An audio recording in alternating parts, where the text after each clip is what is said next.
So, your guildmaster's been giving you grief about being disc because you've been in the dumps on recount. Well, it may be the add-on, not the player. The problem with disc is that a lot of your healing isn't healing per se, but rather absorbs. This is a problem because the WoW combat log doesn't differentiate absorbs, so it's much harder to calculate it compared to traditional healing. I've put together parsers from 3 of the more well-known website tools: WoW Web Stats, WoW Meters Online, and World of Logs. These parsers work by analyzing the WoW combat log file that is saved when you start combat logging. Type /combat log to start it and then /combat log again to end it.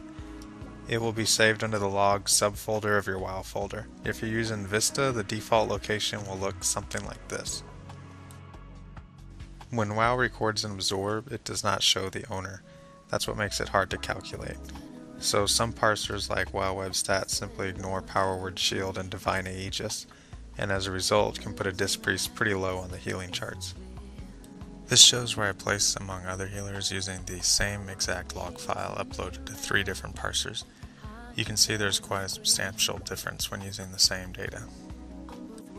The following are breakdowns of healing spells used during a particular boss fight. This one is Hodir. I'm main tank healing, but there is a ton of AoE raid-wide damage going on here during frozen blows, so that's why you see so much prayer of healing. I have 34,000 mana though, so I'm not overly concerned about saving mana during a fight. This is WoW Web Stats. As you can see, there is no Power Word Shield nor Divine Aegis. The glyph for Power Word Shield shows up because it does positive healing, but no absorbs are taken into account. This is WoW Meters Online. Now you can see Power Word Shield and Divine Aegis.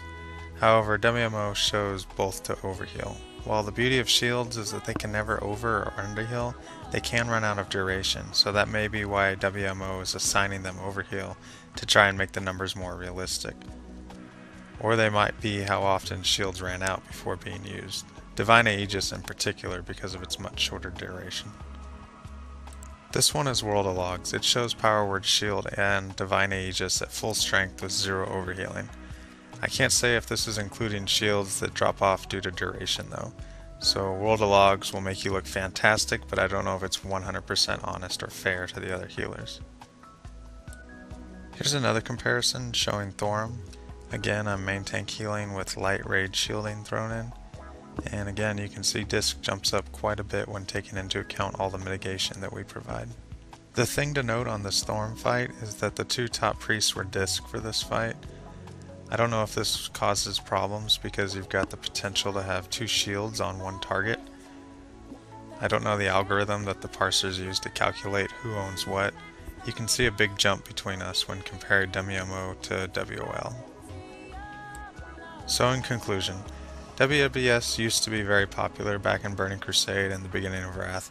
The upside is that you can pay a small monthly fee to get a priority connection to your pages, which makes it pretty fast. But I've found that generally it does not parse Uldar very well. It does have a friendly layout though.